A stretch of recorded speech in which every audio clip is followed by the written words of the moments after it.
नमस्कार, आर्यन खबर पे आपका स्वागत है। मैं हूं दीपक प्रियदर्शी। बिहार विधानसभा का चुनाव जैसे जैसे नजदीक आता जा रहा है, राजनीति का खेल उतना ही दिलचस्प होता जा रहा है। बिहार की राजनीति शतरंज के उस खेल की तरह हो गई है जहां पे एक एक चाल सभी फूंक फूंक कर चल रहे हैं। दोनों तरफ से अपनी अपनी चालें चली जा रही हैं। एनडीए की तरफ से बेहद सधी हुई चाल चली जा रही है, लेकिन महागठबंधन में थोड़ा प्रॉब्लम है। महागठबंधन में आरजेडी और कांग्रेस, जो दो सबसे बड़े दल हैं, वो अभी इस समय एक दूसरे के आमने सामने हैं। दोनों एक दूसरे को ए टीम या बी टीम बताने में उतावली है।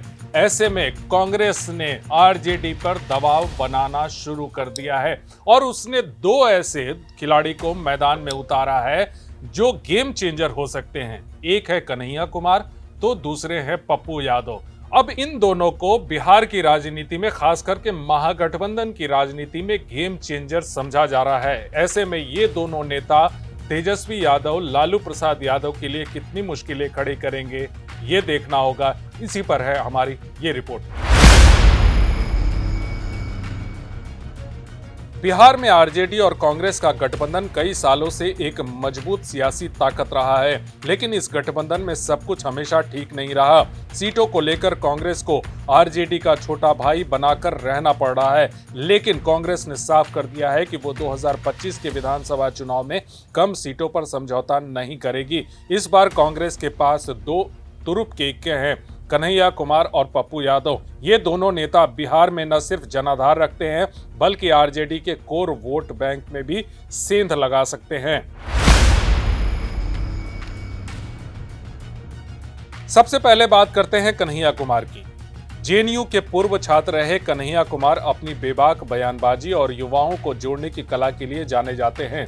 कन्हैया की नौकरी दो पलायन रोको यात्रा ने बिहार के युवाओं में एक नई उम्मीद जगाई है। उन्होंने बिहार में बेरोजगारी और पलायन जैसे मुद्दों को उठाकर शहरी और शिक्षित वोटरों को अपनी ओर खींचा। वहीं पप्पू यादव बिहार की राजनीति का वो नाम है जो विवादों और ताकत दोनों का पर्याय है। उन्होंने जन अधिकार पार्टी बनाकर बिहार के सीमांचल इलाके में अपनी पकड़ मजबूत बनाई। फिर उन्होंने अपनी पार्टी का कांग्रेस में विलय कर दिया, क्योंकि वो चाहते थे कि कांग्रेस के साथ मिलकर वो बिहार में बड़ा बदलाव लाए। हालांकि आरजेडी के खेल के कारण वो निर्दलीय सांसद बने। उन्होंने लोकसभा चुनाव में निर्दलीय लड़कर आरजेडी और जेडीयू दोनों को पछाड़ दिया। ये थी उनकी ताकत का वो नमूना जिसको पूरे देश ने देखा। सीमांचल कोसी में पप्पू यादव का मजबूत जनाधार समझा जाता है। वे आरजेडी के कोर वोटरों, यादव और मुस्लिम समुदाय में भी सेंध लगा सकते हैं। अगर कांग्रेस और आरजेडी का गठबंधन टूटता है तो पप्पू यादव कांग्रेस के लिए ट्रम्प कार्ड साबित हो सकते हैं। यानी कि कांग्रेस ने संकेत दे दिया है कि अगर आरजेडी ने सीट बंटवारे में उदारता नहीं दिखाई तो वो कन्हैया और पप्पू को खुली छूट दे सकती है। ऐसे में सवाल ये है कि पप्पू यादव और कन्हैया आगे कांग्रेस की नई रणनीति का हिस्सा बनेंगे। पप्पू यादव और कन्हैया कुमार बिहार के दो ऐसे नेता हैं जो आरजेडी को कोई खास पसंद नहीं है। ऐसे में मुद्दा यह है कि क्या कांग्रेस माइंड गेम खेल रही है। दरअसल सीट बंटवारे में कांग्रेस इस बार बड़ी भूमिका की तलाश में है। पार्टी की कोशिश है कि उनके हिस्से में सिर्फ गिनती की सीट न आए, बल्कि वहां जीत की संभावना भी दिखे। 2020 के विधानसभा चुनाव में कांग्रेस को महागठबंधन में 70 सीटें मिली थी, लेकिन वो सिर्फ 19 सीटें जीत पाई। इस बार कांग्रेस इन आंकड़ों को बदलना चाह रही है, लेकिन आरजेडी को इसके लिए मनाना आसान नहीं दिख रहा। ऐसे में कांग्रेस ने पप्पू यादव को हाल के अधिवेशन में बुलाकर कन्हैया को बिहार में बड़ी जिम्मेदारी देकर आरजेडी को साफ मैसेज दिया है कि अगर उनकी मांगे नहीं मानी गई तो वो इन नेताओं को खुली छूट दे सकते हैं, जो कि आरजेडी के वोट बैंक में भी सेंध लगा सकते हैं। पप्पू यादव का सीमांचल में प्रभाव और कन्हैया की युवा अपील आरजेडी के लिए बड़ा खतरा बन सकती है। अगर गठबंधन में दरार पड़ती है और कांग्रेस अकेले लड़ती है तो कन्हैया पप्पू यादव के सहारे पार्टी आरजेडी की सीटें भी छीन सकती है, जिससे तेजस्वी का सीएम बनने का सपना मुश्किल हो सकता है। ऐसे में कन्हैया और पप्पू यादव को आगे करना कांग्रेस की दबाव की रणनीति का मास्टर स्ट्रोक है।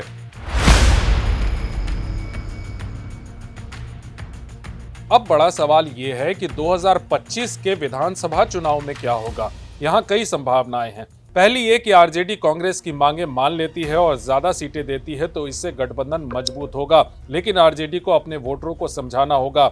दूसरी, आरजेडी कम सीटें देती है तो कांग्रेस पप्पू यादव और कन्हैया को खुली छूट देती है, इससे गठबंधन कमजोर हो सकता है और बीजेपी जेडीयू को फायदा मिल सकता है।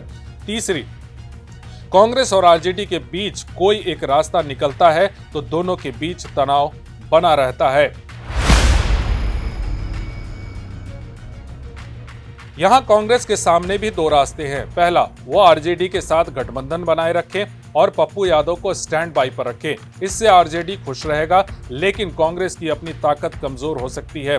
दूसरा, कांग्रेस पप्पू यादव को बड़ी जिम्मेदारी दे, इससे कांग्रेस का जनाधार बढ़ेगा, लेकिन आरजेडी के साथ रिश्ते बिगड़ सकते हैं। पप्पू यादव का साथ मिलने से कांग्रेस को सीमांचल, कोसी और मिथिलांचल में फायदा हो सकता है, लेकिन क्या कांग्रेस इतना बड़ा रिस्क लेगी या फिर यह सब आरजेडी पे दबाव बनाने का माइंड गेम है? मौजूदा जो हालात है उसमें पप्पू यादव और कन्हैया को जिस तरह से कांग्रेस ने आगे किया है, देखना होगा कि कांग्रेस अपना दबदबा बनाए रखती है, आरजेडी पे कितना दबाव बनाती है। क्या कन्हैया और पप्पू यादव के जरिए कांग्रेस आरजेडी से वो सब कुछ मनवाना चाहती है जो वो चाहती है? तो क्या इसके लिए लालू यादव और तेजस्वी यादव तैयार होंगे? क्या वो कांग्रेस के आगे झुकेंगे, कांग्रेस की शर्तें मानेंगे, कांग्रेस की बातें मानेंगे या फिर नहीं?